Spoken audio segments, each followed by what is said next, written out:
The sun rose, casting a pale light over the village. Joho was already at Obio's door, pounding on it impatiently. "Get up, Obio.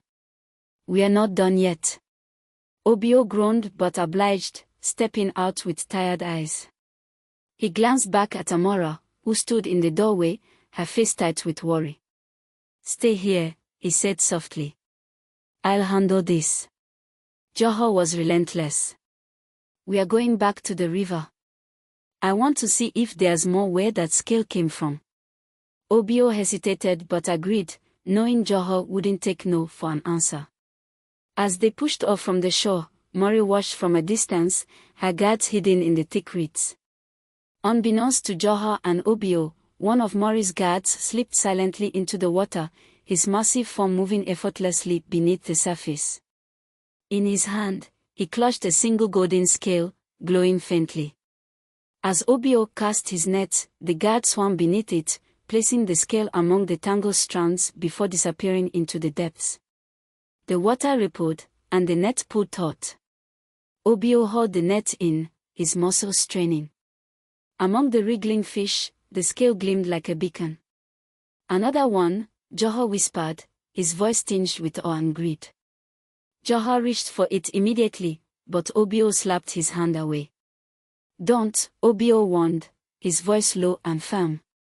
"Don't touch it." Obio backed, yanking the scale from the net and shoving it into his pocket. Oho's face twisted with fury. "Are you insane? Do you have any idea what that's worth?" Obio's eyes burned with something primal, something Joho didn't expect. "It's not worth your life." Joho's eyes burned with fury. "You don't get to keep this from me. We're in this together now." The two men stood nose to nose, the tension crackling between them. The river seemed to darken around them, the air growing heavier. The boat tilted as the two men squared off, their voices rising above the river's whispers. The scale in Obio's pocket seemed to pulse, as if alive, sending a chill through his body. From the shadows of the riverbank, Mari watched, her eyes narrowing. She didn't trust either of them, her expression unreadable.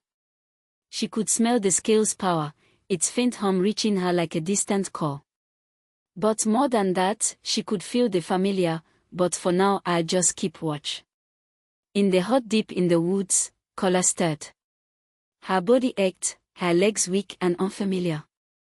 The single scale she clutched pulsed faintly, its light flickering like a dying flame. Back in the village, Amora moved about the house, her mind whirling with doubts.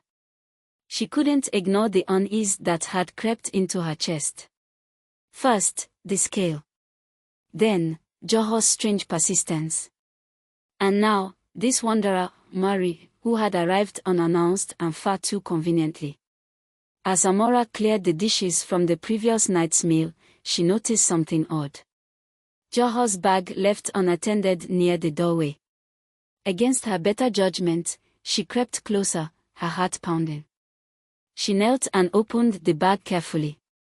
Inside, she found something that made her blood run cold, a book, its pages worn and filled with cryptic symbols and sketches of mermaids, river spirits, and rituals. Among the pages, a sketch caught her eye, a glowing golden scale. Amora slammed the book shut, her pulse racing. What was Joho up to? And what did he want from her husband? The midday sun blazed high in the sky, but inside the hut, the air was cold and oppressive.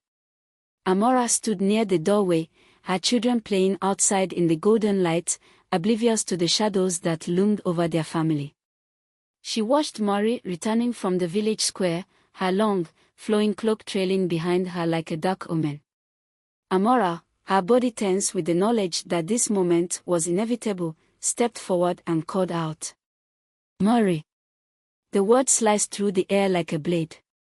Mori stopped in her tracks, her eyes narrowing as she looked over at Amora. Slowly, she approached the hut, her presence heavy, dark, and almost predatory.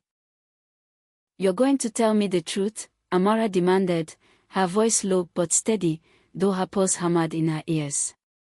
In a flash, Mori's cold hands shot out, seizing Amora's throat with unnatural strength. "You will speak to me with respect," she growled, her voice a dangerous, hissing whisper. Amora's vision blurred as Mori's grip tightened. Amora clawed at Mori's hand, but she refused to falter. "You want respect? Then tell me the truth. Stop hiding behind your guards and your lies." Mori released her, and Amora stumbled backward, gasping for air.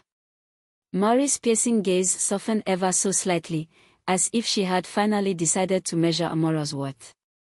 "You're braver than you look," Mori murmured, almost to herself. Meanwhile, on the riverbank, Obio had returned, his heart heavy with a gnawing sense of dread. The tension between him and Johor was palpable, crackling in the thick air. Johor, furious and unrelenting, stormed toward Obio with a glare that could melt stone. "You lied to me, Obio." Johor spat, his fist clenched at his sides. "I've seen the truth in your eyes. You know what that scale is, and you're hiding it from me. Hiding the power that could change everything."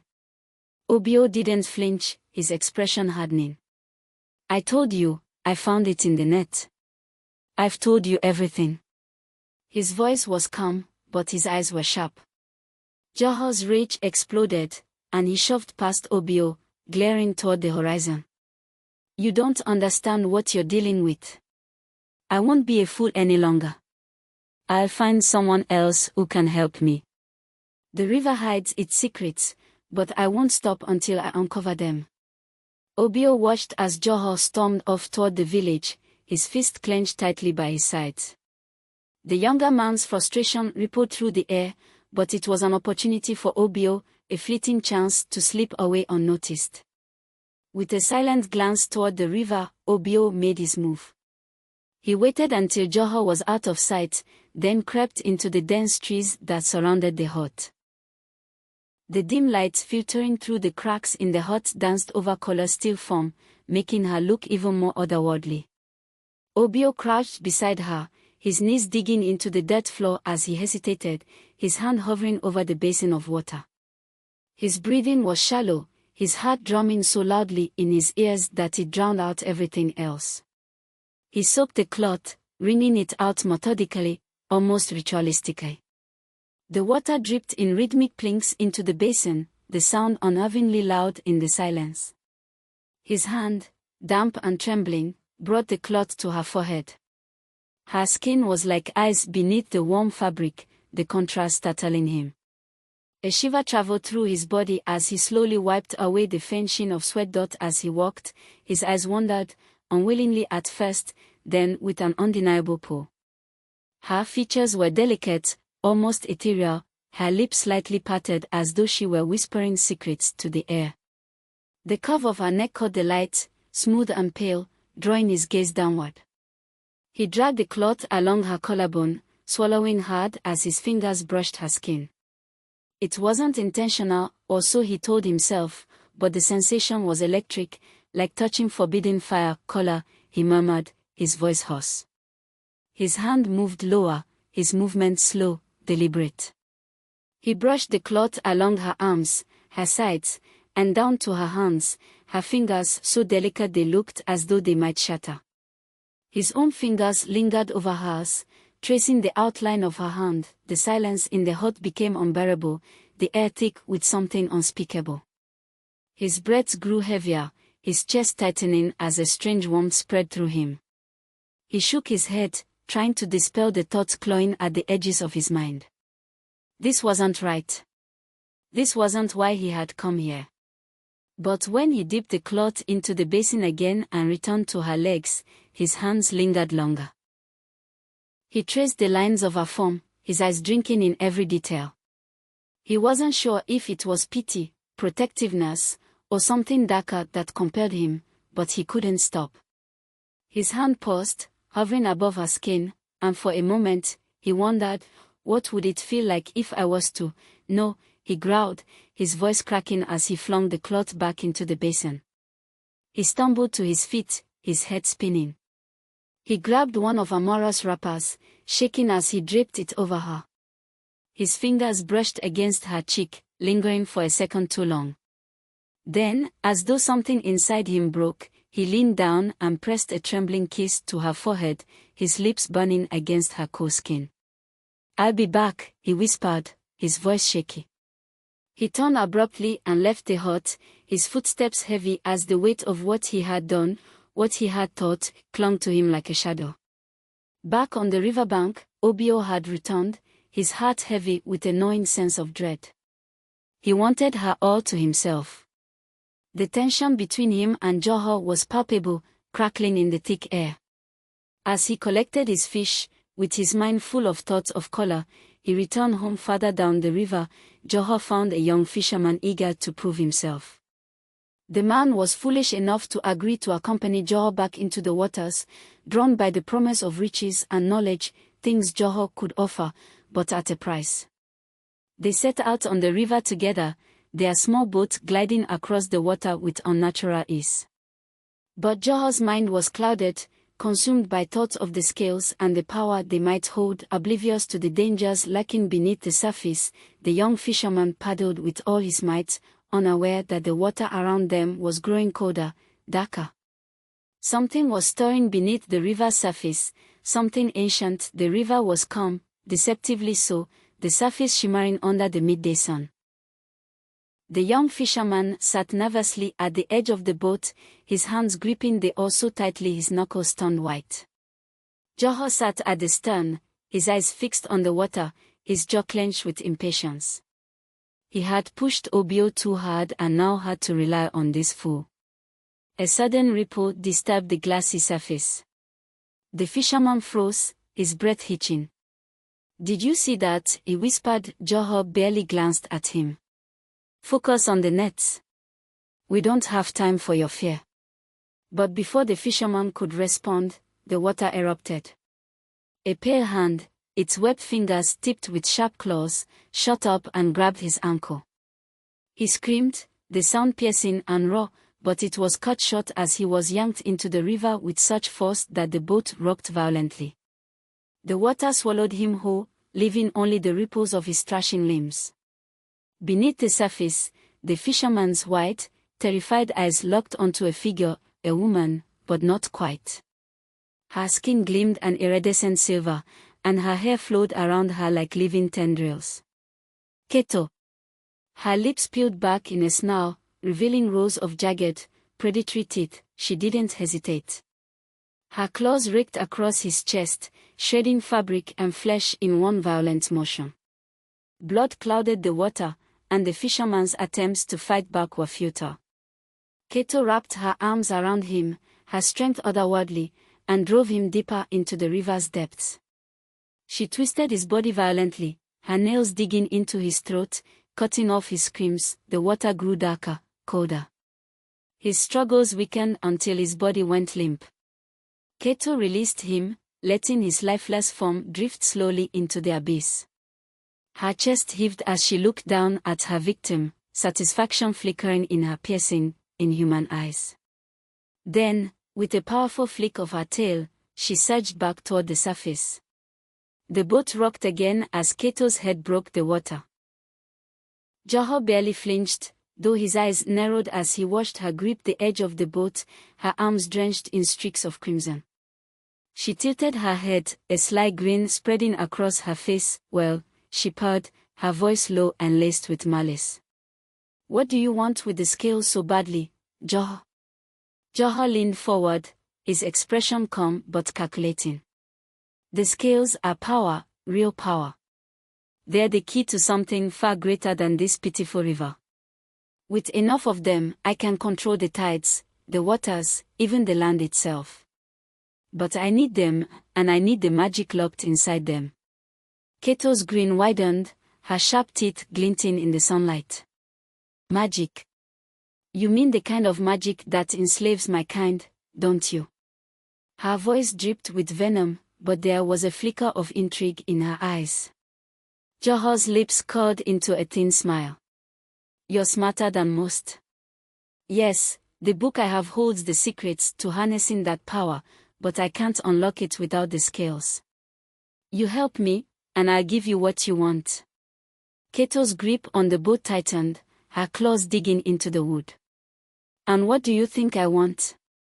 "The waters," Johor replied, his voice steady, confident. "You want to rule them, don't you? To overthrow Mami Wata and claim them for yourself." Kato's laughter echoed across the river, cold and hollow. "And what would you gain from helping me do that?" "The land," Johor said, his voice dropping to a conspiratorial whisper. "You take the waters, and I'll take the land.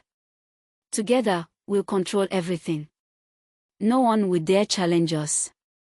Kato's eyes gleamed with dark amusement. "A tempting offer. But tell me, Johor, why should I trust you?" Johor leaned closer, his voice low and coaxing. "Because we both know who your true enemy is. Mami Wata has held you under her thumb for too long. Help me, and we'll destroy her together." Kato's expression darkened at the mention of Mami Wata. She let out a slow breath, her gaze drifting to the horizon. "Fine," she said, her voice a silken whisper. "But first, let me tell you something you'll find useful." She leaned in, her lips curling into a wicked smirk. The day caller was taken. It wasn't an accident. Obio caught her in his net. "He's the one you're looking for." Johor's eyes widened, a spark of anger igniting in them. "Obio," Kato gave a satisfied nod, releasing the boat and drifting lazily in the water. "Now, let's make this clear. Find Kola and destroy her. She should be weak, unable to fight back. You get me the power I need, and I'll give you everything you desire. But betray me, Johor, and I'll do to you what I did to your little fisherman friend." As she spoke, one of Mami Wata's guards lingered in the depths, his golden eyes glinting as he watched the entire exchange. With a flick of his tail, he vanished into the shadows, speeding toward the shore to deliver the news to his mistress. Kato smiled one last time before diving beneath the surface, leaving Johor alone in the boat. The weight of their pact hung heavy in the air, the ripples in the water fading into silence. Inside the dimly lit hut, Amora sat stiffly on a wooden stool, her eyes locked on Mori, who stood tall and commanding, her presence both captivating and unsettling. Mori's voice was calm yet laced with an unshakable sadness. "I didn't come to this cursed land for leisure, Amora. I'm here for my daughter, Kola. She was stolen from the waters, taken from me." Amora hesitated before reaching for the bag she had hidden earlier. Her hands trembled as she passed it to Mori. "This belongs to Johor. I thought you should see it." Mori's fingers closed around the bag, and as she pulled out the book, her eyes widened. For a moment, her regal composure cracked, revealing a deep and simmering fury.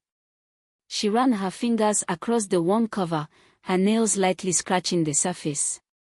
Her lips moved silently, mouthing the words etched into its spine. "This book," Mori whispered, her voice barely audible. She looked up, her expression sharp and dangerous. "This book belonged to Yan, the healer of the deep, the keeper of sacred knowledge. It was stolen hundreds of years ago, ripped from the waters by a traitor, one of my own kind. And now I find it here, in the hands of mortals, in the hands of Johor." Her voice darkened with disgust as she spat his name.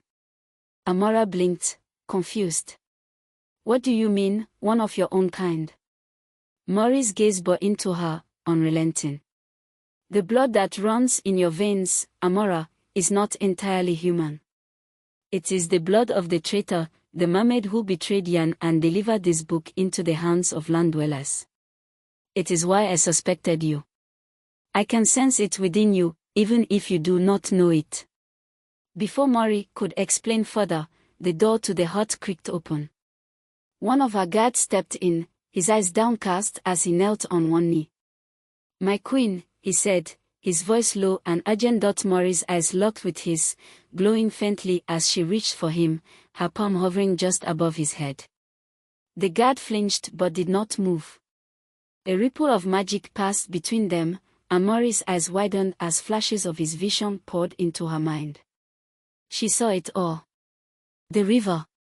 The pact. Keto. Jaha, her breath hitched, and without a word, she dropped her hand and stormed toward the door. Stay here, Amora, put the book back, she ordered, her voice like a blade. Do not speak of our conversation to no one. Amora rose to her feet, panic flickering in her chest. Wait, what's happening? What did you see? Mori paused in the doorway, her back to Amora. Her shoulders were stiff, her fist clenched. The river is tainted with betrayal, she said coldly. And I will not allow it to poison what remains of my family. As she stepped out into the sunlight, her guards close behind, the scent hit her like a slap. Mori froze, her nostrils flaring as her head whipped toward the path leading into the woods. The scent was unmistakable. Color. Her heart pounded as she turned, scanning the horizon until her eyes landed on a familiar figure, Obio. He was walking toward the hut, a bundle of fishing nets slung over his shoulder.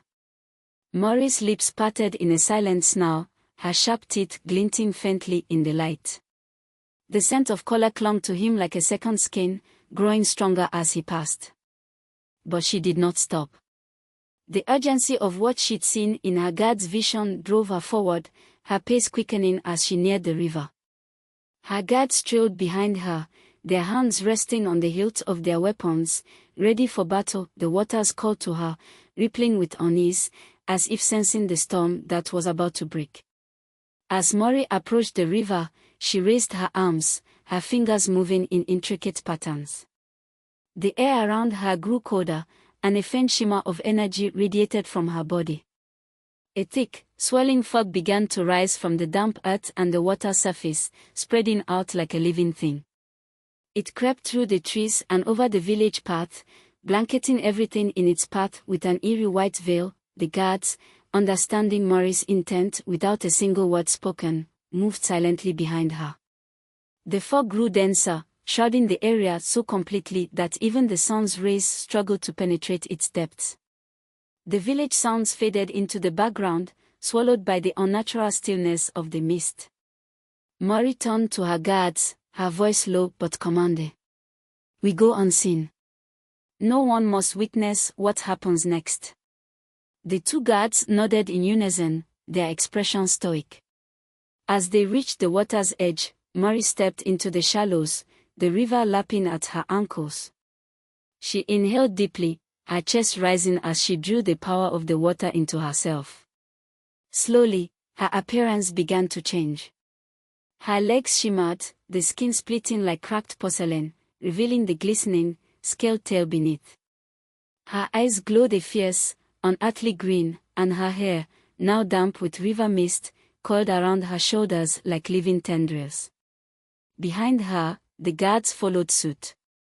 Their human forms dissolved as they stepped into the water, revealing their true forms, tall, menacing figures with sharp fins running along their backs and arms. Their skin shimmered with iridescent hues, and their eyes gleamed like predators of the deep. Mori turned her gaze back toward the village for a fleeting moment, her heart tugging with thoughts of her daughter. But her resolve hardened as she looked back toward the water. Kola, she murmured under her breath, her voice echoing faintly in the fog. I will find you. As Mori and her guard swam deeper into the river, the water around them darkened, heavy with an ancient, almost sacred energy.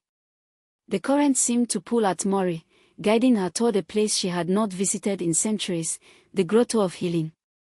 The day dragged on under a suffocating weight of tension. Amora paced outside the hut, her temper simmering like the heat of the midday sun. Obio stood silently by the doorway, his face a mask of calm, though his fist clenched at his sides.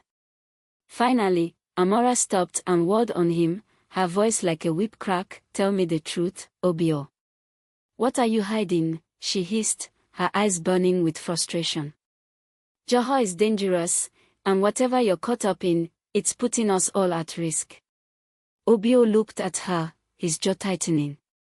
I've told you already, Amora. I found the scale in my net. That's it. Don't lie to me, she snapped, stepping closer. Her voice trembled with fury. I saw how you looked when Joho questioned you, how you're always sneaking away. Is it gold? Is it something else? What are you doing out there, Obio? Obio's lips thinned, but he held his ground. You just have to trust me, he said quietly. Amora's hands curled into fists, and for a moment, it seemed like she might strike him. Instead, she shook her head sharply and stormed into the hut, slamming the door behind her. Obio exhaled heavily, his shoulders sagging under the weight of his secrets. That evening, as twilight fell, Joho returned, his face set in grim determination. He clutched a small patch of coins as he approached Obio's home. I need a place to stay, Joho said curtly, his eyes scanning Obio with suspicion. Obio hesitated, glancing toward the hut where Amora was inside with the children. But before he could refuse, Amora appeared, her face expressionless. He can stay, she said shortly, her voice edged with disdain. For a price. Joho tossed the coins at her feet, not bothering to hide his irritation. There. That should cover it. Amora picked up the coins with a glare, then disappeared back inside. Obio's jaw tightened, but he said nothing as Joho settled himself near the door, his gaze fixed on Obio like a predator watching prey. Moments later, Mori and her guards appeared, their presence silent and commanding. Mori's eyes scanned the scene, lingering on Joho for a moment before shifting to Obio. Her expression was unreadable, but her mind was a storm of revelations. She now knew the truth about Joho, how he had enslaved Keto and sought power over the waters. But she still suspected Obio of hiding color and couldn't afford to make her move too soon. I'll stay here tonight, Mori announced, her voice calm but firm. She turned to Amora, holding out two large, glistening gems retrieved from the river. For your hospitality. Amora's eyes widened slightly as she took the gems, their opalescent glow almost hypnotic. She nodded, murmuring her thanks, and quickly hid them away with the coins she had already received from Joho for the first scale. The hut was heavy with tension that night, the silence broken only by the occasional murmur of restless children or the creak of the wooden floor. Mori sat cross-legged near the back of the hut, her guard stationed alongside her, their sharp eyes scanning the darkness. Joho slept with one hand on the bag that held the scale and book, still unaware of the true identity of Mori. In the stillness of the night, Mori closed her eyes and began to chant softly under her breath. Her voice was low, almost inaudible, as the air around her shimmered faintly. Across the room, Joho's bag twitched. The scale inside began to glow faintly, then lifted, almost weightless, into the air. It floated silently across the room, landing gently in Mori's waiting hands. She opened her eyes, her gaze fierce as she stared down at the shimmering piece of magic. Meanwhile, Obio stirred quietly in the dark. He waited until the others seemed deeply asleep before slipping out of the hut and disappearing into the woods. His feet carried him swiftly to the old hut where Kola lay hidden inside. The air was thick and musty, and Kola's breathing was shallow, her skin pale and cold. Obio knelt beside her, his heart clenching painfully at the sight of her frailty. He reached out and gently took the scale from her weak hands, intending to hide it somewhere safer, but the moment the scale left her grasp, Kola's body convulsed, and a weak gasp escaped her lips. Her skin seemed to grow even paler, her breathing more labored. Obio's eyes widened in alarm, and he quickly placed the scale back in her hand. Almost immediately, her body relaxed, and her breathing steadied slightly. Obio's mind raced. He dug beneath the floorboards, pulling out the shells and scales he had been hiding. One by one, he placed them on Kola's body, watching as the faint glow of the scales flickered weakly, their energy barely sustaining her. He walked quickly, his hands trembling as he arranged the scales over her chest, arms, and legs, his heart pounding with desperation. Obio sat in the dim light of the old hut, his heart pounding as he placed the last scale on Kola's fragile body. The faint, flickering light of the scales seemed to pulse slightly as if responding to the life force within her. He held his breath, watching intently, and then it happened, a shift so sudden it nearly made him fall back. Collar's pale skin began to regain a hint of its natural hue, the ashen pallor fading like fog retreating from the morning sun. Her breathing, once shallow and labored, evened out, her chest rising and falling with more strength. Her lips, which had been cracked and colorless, softened, taking on a faint rosy tint. Obio froze, his eyes wide, hardly daring to believe what he was seeing. The scales' faint glow grew stronger for a brief moment, casting an eerie, otherworldly light over the room before settling into a steady hum of power. Collar's body, though still motionless, no longer appeared as fragile or lifeless as before.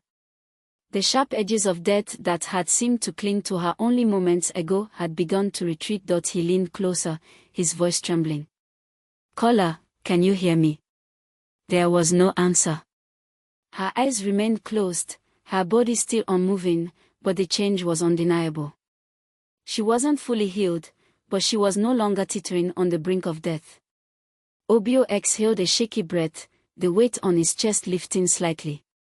For a moment, relief washed over him, but it was quickly followed by a deep unease. The scales were no longer glowing as brightly as before. Their power had been drained, leaving them faint and dull, like dying embers in a fire.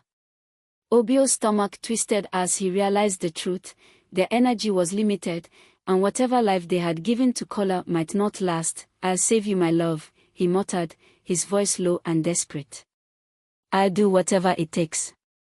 He reached out and moved a lock of hair from Collar's face, his touch lingering longer than it should have. She looked so peaceful now, so vulnerable, yet so strikingly beautiful in her stillness. Something stirred deep within him, a mix of guilt, longing, and an overwhelming need to protect her.